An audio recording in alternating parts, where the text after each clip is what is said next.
The silence in their Brooklyn brownstone had become a living entity, thick and cloying like the humid August air that pressed against the windows. Olivia Hayes, a freelance graphic designer whose keen eye for aesthetics had once found joy in curating every inch of their home, now saw only the artifice. The Eames chair, once a symbol of shared taste, felt like a museum piece. The abstract painting above the reclaimed wood mantelpiece, a splash of vibrant colors they'd bought on a whim in Chelsea, now seemed to mock her with its feigned exuberance. It was all a carefully constructed stage, and she, its unwilling lead actress in a play she hadn't auditioned for. Olivia was 38, a woman who carried her intelligence and creativity with an outward composure that often masked a roiling inner world. She'd always prided herself on her perceptiveness, yet she had missed this, or perhaps she'd chosen not to see. Mark, her husband of nearly 10 years, an architect whose ambition was as sharply defined as the buildings he designed, had been distant. Work stress, he'd murmured, his excuses as smooth and practiced as his presentations to clients. The late nights, the preoccupied frown, the way his touch had become perfunctory. She'd cataloged them, filed them under marital ennui, a common affliction in their circle of driven, high-achieving New Yorkers. The discovery, a week before their non-refundable, meticulously planned 10th anniversary trip to Phu Quoc, Vietnam, had been mundane in its cruelty. A shared iPad, usually dormant on Mark's nightstand, had pinged with a message. Amelia, a name Olivia vaguely recognized from his office. The thread of text that followed was a brutal, visceral unraveling of a carefully woven life. Explicit, casual, punctuated with heart emojis that felt like tiny, venomous barbs. Hotel receipts from business trips she hadn't questioned. A parallel life lived in the shadows of their own. The pain was a physical thing, a shard of glass lodged deep in her chest, twisting with every breath. Her first instinct had been to scream, to shatter the curated silence, to confront him with the evidence and watch his carefully constructed world crumble. But a colder, more insidious thought had slithered in. Why give him the satisfaction of a predictable outburst? Why let him control the narrative of their implosion? So, Olivia had said nothing. She'd packed her bags for Phu Quoc, a vision of turquoise waters and white sand beaches now overlaid with a grim, determined resolve. She'd smiled, a brittle facsimile of her usual warmth, as Mark discussed flight times and dinner reservations at the luxury resort. He was a good actor, she realized, but she was learning. The brownstone, once their sanctuary, now felt like a gilded cage, its bars polished by deceit. The trip, meant to celebrate a decade of love, would become something else entirely, a stage for a different kind of performance. The flight to Vietnam was an exercise in strained civility. Mark, oblivious, pointed out cloud formations, made small talk.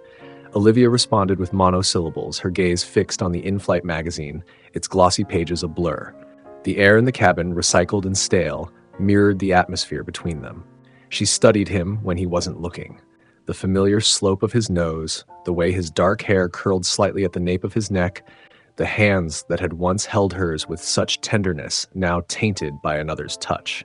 The love she'd felt for him was still there, a phantom limb aching with loss, but it was now inextricably tangled with a cold, burgeoning fury. This fury was a new, unsettling companion, and it whispered promises of a reckoning. Phu Quoc was, as advertised, a paradise. The resort spilled down a hillside to a pristine beach, the scent of frangipani heavy in the air. Their villa had a private plunge pool, its surface reflecting the impossibly blue sky. It was a setting designed for romance, for connection. For Olivia, it was a beautifully appointed torture chamber. Every shared meal, every forced smile, every moment Mark reached for her hand felt like a fresh betrayal. He was acting the part of the devoted husband on an anniversary trip, perhaps even believing it himself in those moments, a testament to his capacity for compartmentalization. "Isn't this incredible, Liv?" he'd said on their first evening, gesturing at the sunset painting the ocean in hues of orange and purple. 10 years, we made it. Olivia had managed a tight smile. "Incredible," she'd echoed, the word tasting like ash in her mouth. "We made it," he'd said. He had made it, apparently, with side excursions. Her plan, if it could be called that, was still nebulous, a dark seed planted in the fertile ground of her pain. She wanted him to hurt. She wanted him to feel the sickening lurch of betrayal, the gnawing insecurity, the self-doubt that had become her constant companions. But how? An anonymous note revealing his affair? Too simple, too easily dismissed. A tearful confrontation? He'd manage it. placate her, promise to change, and the power dynamic would remain skewed. No, it had to be something that would pierce his armor, his complacency. It was on their third day that the universe, in its strange, indifferent way, offered her an instrument. Mark had predictably excused himself for a critical work call that required privacy. Olivia knew with a certainty that chilled her that Amelia's digital ghost was likely on the other end of that call, whispering reassurances across continents. Left to her own devices, Olivia wandered down to the resort's sprawling infinity pool, a book unread in her hand, and then she saw him, Julian Vance. Her heart didn't just lurch, it seemed to stop, then restart with a painful thud. It had been nearly 15 years. College. A lifetime ago. He was leaning against the poolside bar, a little more weathered, lines etched around his eyes that hadn't been there before, but unmistakably Julian. The same roguish charm in his smile, the same intelligent, assessing gaze. He'd been a travel writer even then, full of restless energy and tales of far-flung places. She'd loved him desperately, with the fierce, unthinking passion of youth, but his nomadic life had scared her. She'd craved stability, a predictable future, things Mark had seemed to offer. Julian turned, his eyes scanning the crowd, and then they met hers. Recognition flickered, then ignited. A slow smile spread across his face, a smile that had once made her knees weak. Olivia? Olivia Monroe? No, wait. He walked towards her, his expression a mixture of surprise and something else, something that made her pulse quicken. Olivia Hayes now, isn't it? Julian, she breathed, a strange cocktail of shock, nostalgia, and a dawning, dangerous idea taking root. What in the world are you doing here? Research, he said, his eyes crinkling at the corners. New piece on emerging luxury destinations. And you, he gestured vaguely. Anniversary, I presume? You always did like a good plan. The mention of plans, of anniversaries, pricked at her. Something like that, she said, her voice carefully neutral. Mark was still on his work call. The Phu Quoc sun beat down, and in the humid, fragrant air amidst the beauty of a tropical paradise, Olivia's nebulous desire for revenge began to take a terrifyingly concrete shape. Julian Vance, a ghost from her past, had just become a potential player in her dark, unfolding drama. The shard of glass in her chest gave another vicious twist, but this time it was accompanied by a cold, thrilling flicker of anticipation. The encounter with Julian felt like a rip in the fabric of reality, a portal opening to a past self Olivia barely recognized.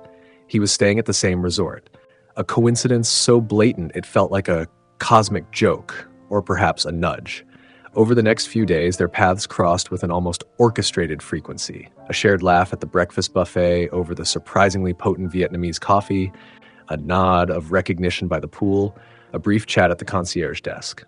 Mark, when present, was superficially charming to Julian, the way men are when assessing a potential rival, however dormant.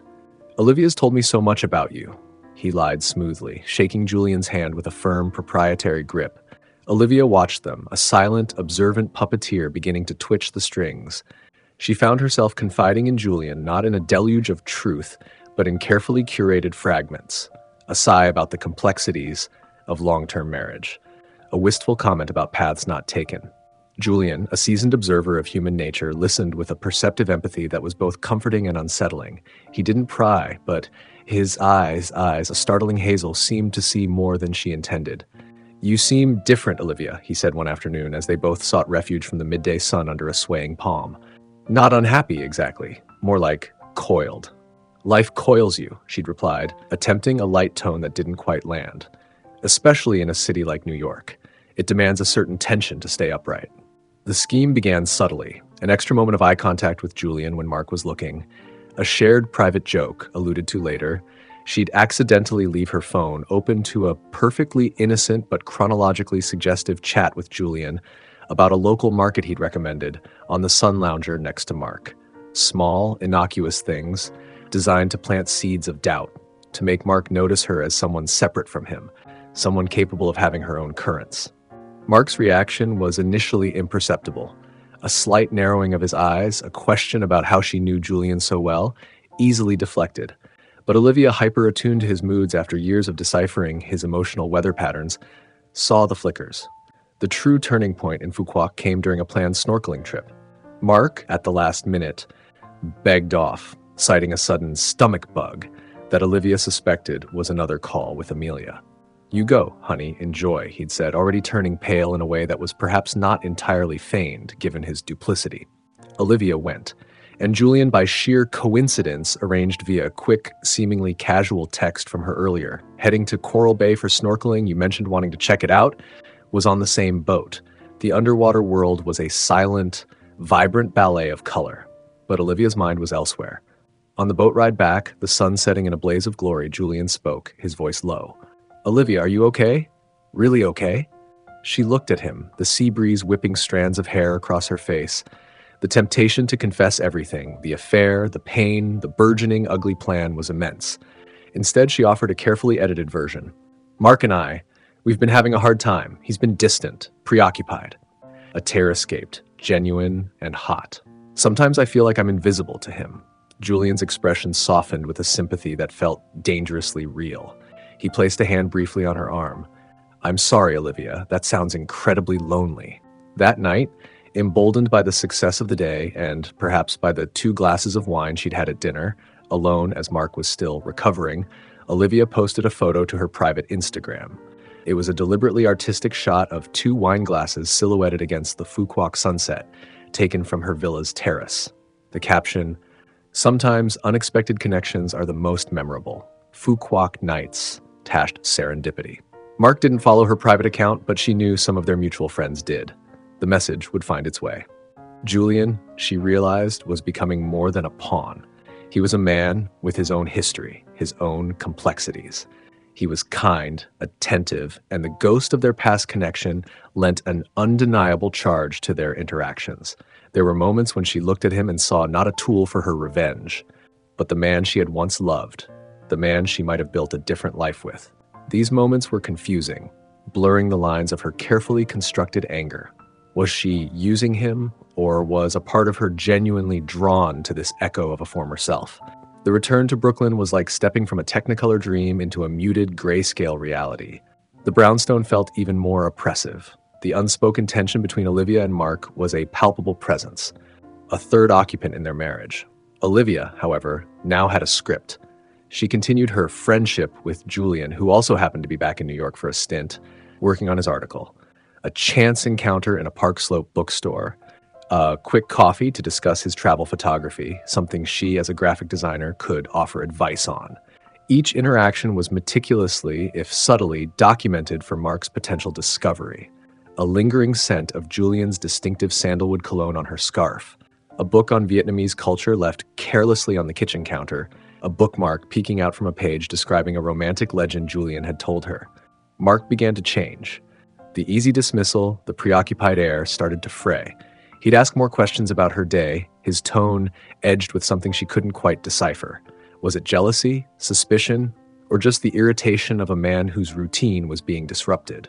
"You're seeing a lot of this Julian guy," he said one evening, not looking up from his laptop where he was, Olivia suspected, not working on architectural renderings. "He's an old friend, Mark, and interesting. It's nice to talk to someone who's actually present in the conversation," she replied, the barb landing with precision.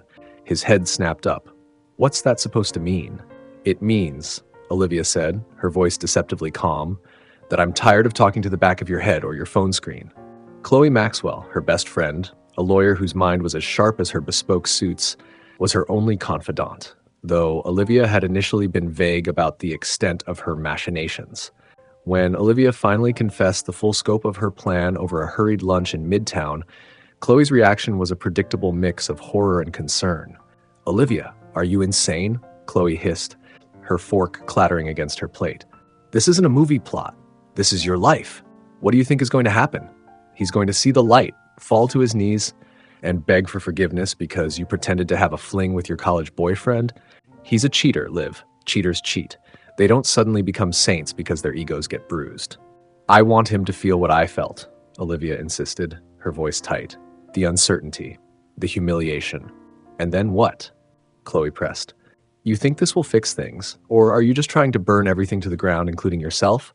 You need to confront him directly, with a lawyer present, preferably mine." Olivia waved a dismissive hand. "It's not about fixing things anymore, Chloe. It's about balance. An eye for an eye." "That's biblical, Liv, not therapeutic," Chloe sighed, her expression etched with worry. "And it usually ends with everyone blind." Please be careful. This Julian, is he even aware of what you're doing? What if he gets hurt? What if you get hurt more than you already are?" Chloe's words were pinpricks of doubt in Olivia's ballooning obsession. Was Julian just a prop? He was kind, and his presence had been a strange sort of balm, even as she used him. A knot of guilt tightened in her stomach, but she pushed it down. The endgame was too close. Julian, for his part, had grown quieter, more watchful. Their coffees became less about reminiscing and more about him subtly probing her well-being. "This path you're on, Olivia?" he'd said during their last meeting, his gaze steady and unsettlingly direct. "Where does it lead? Are you sure it's taking you somewhere you want to go?" She'd deflected, of course, with a breezy comment about exploring new horizons. But his question echoed in the silence of her nights, long after Mark had fallen into a restless, snoring sleep beside her. The thrill of the scheme was still there, but it was now laced with a gnawing anxiety. The unraveling thread she was pulling was not just Mark's life, but her own, and she was no longer sure she could control where it would lead or what would be left when it finally snapped. The autumn air in Brooklyn grew crisper, the leaves in Prospect Park turning shades of gold and crimson. It was a season of change, of letting go. Olivia, however, was holding on tighter than ever, preparing for her final act. The moment Olivia had been meticulously crafting arrived on a cool Saturday evening in late October. Mark had been edgier than usual all week, a low hum of irritability vibrating beneath his carefully maintained composure. He'd been asking more pointed questions, his gaze lingering on her with an unreadable intensity. Olivia took it as a sign. The bait was working. Her grand reveal was designed not for dramatic confrontation, but for a slow, corrosive burn. She'd accidentally left her laptop open on their bed, ostensibly called away by a sudden phone call. The screen displayed an email draft addressed to Julian. It was a masterpiece of ambiguity and suggestion, thanking him for a wonderful, rejuvenating few weeks and alluding to cherished new memories and a much-needed reminder of what true connection feels like. It mentioned a small, specific cafe in their neighborhood they'd supposedly frequented, a place Mark knew she'd never been to with him. To add a touch of verisimilitude, a separate folder on the desktop, innocuously labeled Vietnam Trip Selects, contained a few landscape shots of Phu Quoc, and nestled amongst them a single artfully framed photo of Olivia and Julian, laughing together on the beach, the sun haloing their hair. It was a genuinely joyful photo from that snorkeling trip, but out of context, it looked intimate. Olivia timed her re-entry into the bedroom perfectly. Mark was standing by the bed, his back to her, shoulders rigid. He didn't have to be looking at the laptop. Its presence, open and inviting, was enough. The silence stretched, taut and heavy. "Everything all right?" she asked, her voice a careful blend of innocence and casual concern. Mark turned slowly. His face was pale, his jaw tight. He didn't look devastated, not in the way she'd fantasized. He looked angry, and something else. Something that chilled her more than his anticipated pain, a flicker of something akin to cold calculation. "What's this, Olivia?" he asked, his voice dangerously quiet, gesturing vaguely towards the laptop. He hadn't even looked at it properly, she realized with a jolt.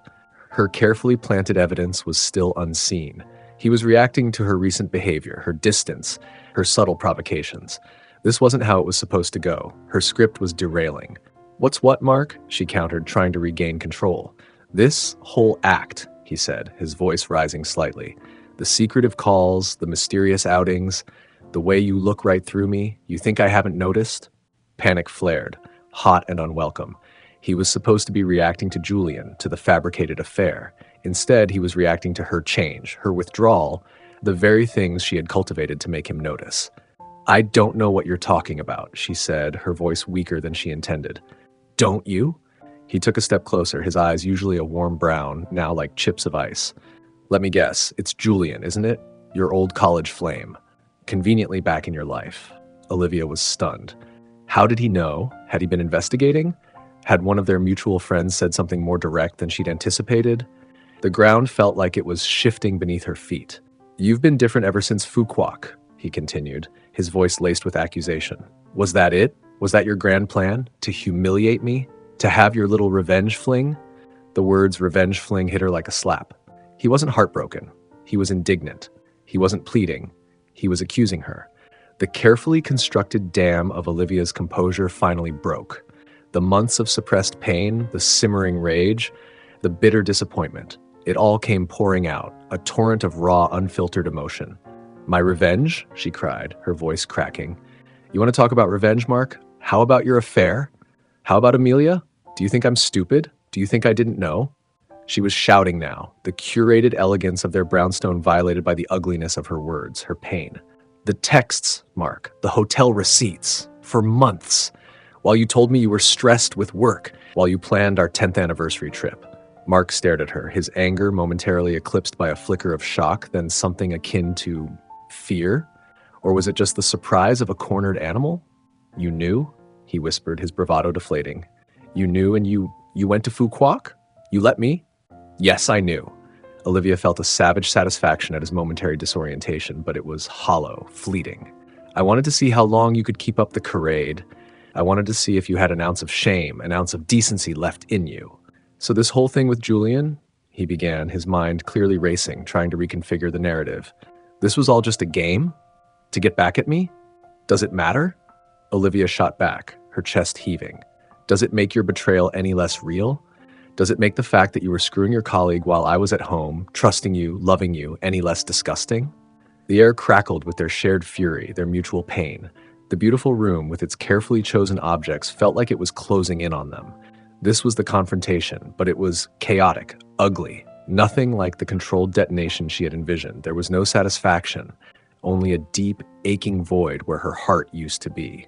Suddenly, Mark's expression shifted again. The shock receded, replaced by a defensive anger. "Okay, fine, yes, I messed up, I had an affair," he yelled, the admission ripped from him. "But what did you expect, Olivia? We were barely even in the same room anymore. You were always working, always critical, always distant." The audacity of his justification, the attempt to shift blame, was like a fresh stab wound. "I was distant?" she choked out, a hysterical laugh bubbling in her throat. "You were living a double life, Mark? And you dare to blame me?" "It wasn't supposed to happen," he insisted, running a hand through his hair, the picture of a man unraveling. "Amelia, she understood. She listened. It was a mistake." "A mistake you made for months," Olivia screamed. "A mistake you booked hotel rooms for. A mistake you lied to my face about every single day." The argument raged, a brutal back and forth of accusations and justifications, each word a hammer blow against the fragile remnants of their marriage. Olivia's carefully constructed scheme, her evidence on the laptop, lay forgotten, irrelevant. The raw, unadulterated truth of their brokenness was far more potent, far more destructive. Then, in a moment of chilling clarity, Olivia saw it. Mark wasn't primarily hurt by the thought of her with Julian. He was angered by the loss of control, by the challenge to his ego. Her fantasy of him, devastated by her supposed infidelity, desperate to win her back, shattered into a million pieces. He wasn't fighting for her. He was fighting against being made to look like a fool. "You don't even care that I might have been with someone else, do you?" she said, her voice dropping to a raw whisper, the fight suddenly draining out of her. "You just care that I outmaneuvered you, that I wasn't the grieving, predictable wife." Mark looked away, a muscle twitching in his jaw. His silence was a damning confirmation. At that moment, a strange thing happened. Olivia felt a profound, desolate calm descend. The anger, the need for revenge, it all just evaporated, leaving behind an aching emptiness. Her plan hadn't worked. Oh, it had provoked a reaction, a massive, messy one, but not the one she'd craved. She hadn't made him feel her pain. She'd only amplified her own and dragged them both deeper into the mire. The irony was bitter. In her quest to make him see her, to make him feel, she had become someone she didn't recognize, someone manipulative, someone consumed by darkness. Chloe's words echoed in her mind. It usually ends with everyone blind. She looked at Mark, really looked at him, perhaps for the first time in years, without the filter of love or betrayal or scheming. She saw a flawed, weak man, a stranger who had shared her bed, her life, it seemed her heart, not truly. "I think," she said, her voice barely audible, "this is over." The fight hadn't resolved anything, not in the way she'd hoped. It had simply burned away the last illusions. There was no grand victory, no satisfying retribution, just the cold, hard truth of their irreparable fracture and the chilling realization that her elaborate scheme had been a desperate, misguided attempt to feel something, anything, other than the crushing weight of her own heartbreak. The mirror she had tried to hold up to Mark had shattered, and the jagged pieces reflected only her own ravaged face. There was no mention of Julian from her side. He had been a catalyst, a ghost, a means to an end that had spectacularly failed to materialize. His role in the drama felt insignificant now compared to the gaping wound between her and Mark. The thought of Julian, however, brought a pang of guilt. He had been kind, a fleeting point of light in her self-imposed darkness, and she had used him. That, too, was a weight she would have to carry. The silence that descended after the storm was heavier than any before it. It was the silence of a battlefield after the cannons have ceased, filled with the unspoken casualties and the lingering scent of gunpowder. Mark eventually sank onto the edge of the bed, his head in his hands, no longer shouting, just emitting a low, defeated sound that might have been a sob or a sigh of sheer exhaustion. Olivia stood by the window, staring out at the indifferent Brooklyn streetlights, feeling hollowed out, scoured clean of emotion, yet achingly raw. The grand reveal had been a spectacular failure in terms of her desired outcome. There was no jealous rage from Mark over Julian, no desperate pleas for her forgiveness, no dawning realization of her worth. There was only the ugly, messy reality of two broken people, their shared life in ruins. Her meticulously crafted revenge had yielded nothing but more pain, a deeper understanding of Mark's profound selfishness, and a sickening recognition of her own capacity for self-deception. "I'll sleep in the guest room," Mark mumbled eventually, not looking at her. It wasn't a question, but a statement of defeat, or perhaps a retreat. Olivia just nodded, too weary to speak. The fight had drained her, leaving behind a bone-deep exhaustion and a terrible clarity. The scheme, her desperate attempt to regain some semblance of control, had been an illusion. Control was the last thing she had. The days that followed were a blur of strained civility and aching voids. They moved around each other like ghosts in the beautiful, empty shell of their brownstone. The silence was punctuated by the mundane necessities of life, the clink of a coffee cup, the rustle of a newspaper, sounds that now seemed deafening in the absence of genuine connection. Olivia felt as though she were wading through debris, the emotional shrapnel of their imploded marriage. The truth of Mark's affair, now fully exposed, hung between them, a toxic fog. He made a few clumsy attempts at something. Not quite an apology, more like tentative explorations of her mood. "Can we talk about this?" he'd asked once, his voice hesitant. "What's there to talk about, Mark?" Olivia had replied, her voice flat, devoid of the fire from their confrontation. "You lied. You cheated. I reacted badly. We're here. There's nothing left to say that hasn't already been screamed." Her scheme, the thought of Julian, seemed to have evaporated from Mark's immediate concerns, overshadowed by the stark reality of his own exposure and Olivia's cold, unyielding finality. He was, she realized, more concerned with the practical fallout, the dismantling of their life, than with any lingering suspicion about her and Julian. It was another small, painful confirmation of his self-absorption. Olivia, however, couldn't shake the guilt regarding Julian. She had used his kindness, his past affection for her as a weapon. She owed him an explanation, an apology, though the thought of dredging it all up again made her feel physically ill. She composed a dozen emails in her head, none of them adequate. Chloe was a lifeline. "So it blew up?" she'd asked, not unkindly, when Olivia finally called her, her voice a monotone recital of the disastrous climax. "Spectacularly," Olivia confirmed. "He didn't react the way I wanted. It just broke everything even more." "I'm sorry, Liv," Chloe said, her voice genuinely sympathetic. "I know you're hurting, but maybe this was necessary. The Band-Aid had to come off, even if it took half your skin with it." Chloe paused. "What now?" "I don't know," Olivia whispered. "I feel empty, like I poured everything into this stupid plan, and now there's nothing left." "There's you, Liv," Chloe said firmly. "There's always you, and you're stronger than you think. But maybe it's time to talk to someone who isn't me, someone professional." The suggestion, which Olivia might have bristled at weeks ago, now felt like a potential handhold in a vast, churning ocean. The thought of unpacking the mess in her head, the grief, the anger, the shame of her own actions with a neutral third party was daunting, but also, strangely, a little hopeful. She found a therapist, Dr. Lena Hansen, whose online profile radiated a calm, non-judgmental intelligence. The first session was excruciating.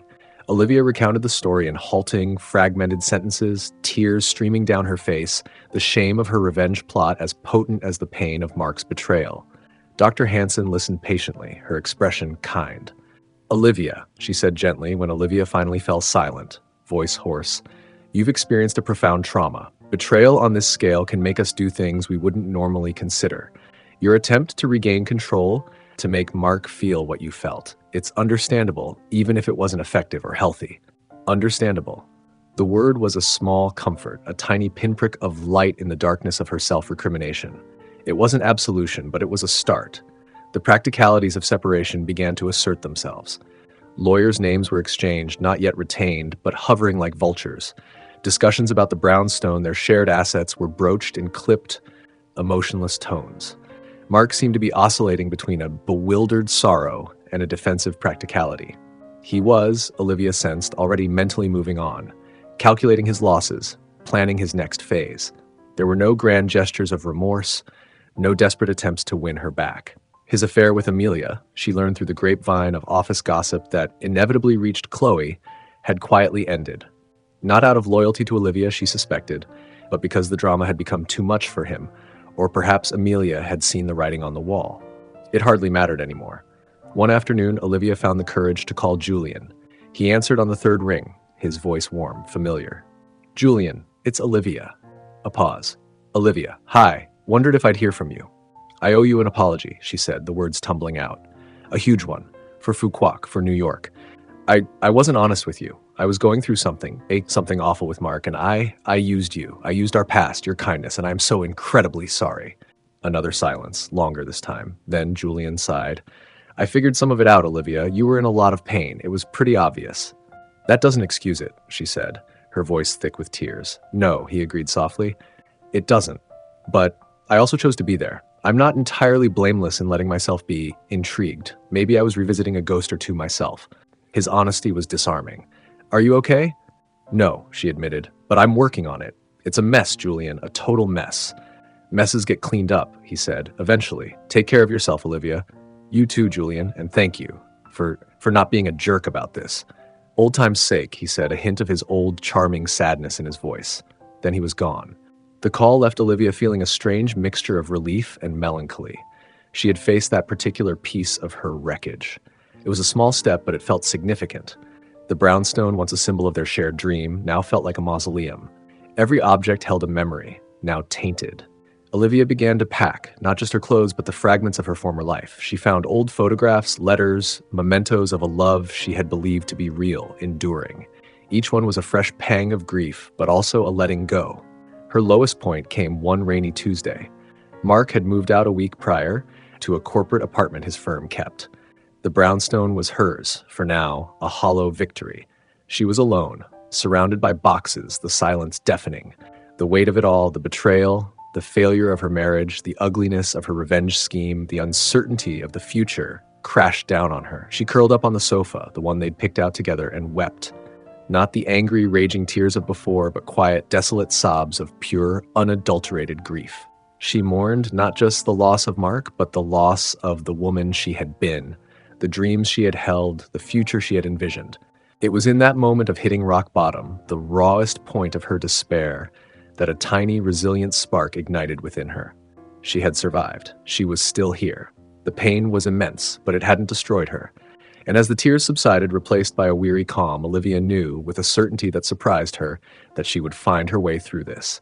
The path was unclear, shrouded in mist, but for the first time in a long time, she felt a flicker, however small, of agency. Not the frantic, misguided agency of her revenge plot, but a quieter, deeper sense of her own inner strength. The debris field was vast, but somewhere within it, she would find the materials to rebuild. The months that followed were a slow, arduous climb out of the wreckage. Autumn bled into a stark New York winter, the city's relentless energy a counterpoint to Olivia's internal landscape, which was gradually, painstakingly being cleared. Therapy with Dr. Hansen became her anchor. In the quiet, sunlit room of Dr. Hansen's office overlooking a tranquil city garden, Olivia began to dissect the anatomy of her pain, her anger, and her ill-fated revenge. The desire for revenge often stems from a profound sense of powerlessness, Dr. Hansen explained one session, her voice calm and steady. Mark's betrayal stripped you of your agency, your sense of self. Your scheme was an attempt to reclaim that power, to write your own ending to his narrative. The problem is, you were still letting his actions dictate yours. Olivia nodded, the truth of it resonating deeply. I wanted him to hurt like I hurt. I thought if he felt it, truly felt it, then I wouldn't feel so alone in the pain. Or maybe he'd see what he'd lost. And did he? Dr. Hansen asked gently. Olivia thought of Mark's reaction, the anger, the defensiveness, the ultimate self-preservation. No, not in the way I wanted. He just saw a threat to his own comfort, his own image. It was never really about me or us. Even his affair, it was about him, his escape, his ego. This realization, once a source of fresh agony, was slowly becoming a cornerstone of her healing. It detached Mark's motivations from her own self-worth. His betrayal was a reflection of his flaws, his weaknesses, not hers. The divorce proceedings moved forward with a grim, lawyer-driven efficiency. Olivia, with Chloe's pragmatic guidance, navigated the division of assets, the legal paperwork, with a newfound detachment. The brownstone, laden with too many ghosts, was sold. Mark bought her out of her share, a transaction that felt symbolic. He was literally paying for his part in the destruction of their shared life. Olivia found a smaller apartment in a different Brooklyn neighborhood, a blank canvas overlooking the East River, its views expansive and forward-looking. Decorating this new space became a quiet act of reclamation. She chose colors that soothed her, textures that comforted her. There was no Eames chair, no grand abstract paintings bought on a whim. Instead, there were plants, books, and pieces of art that spoke to her own individual aesthetic, rediscovered after years of compromise and shared taste. It was the architecture of self, slowly, carefully being constructed. She reconnected with her work as a graphic designer with a renewed focus.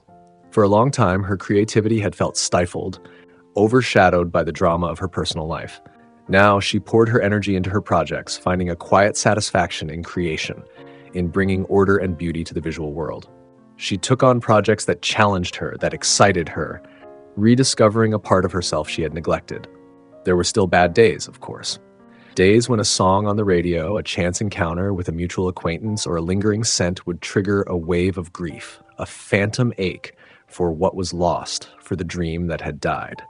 But these moments became less frequent, their edges less sharp. Dr. Hansen taught her to acknowledge the pain, to sit with it without letting it consume her, and then to gently let it go. She learned to forgive herself. This was perhaps the hardest part of her journey.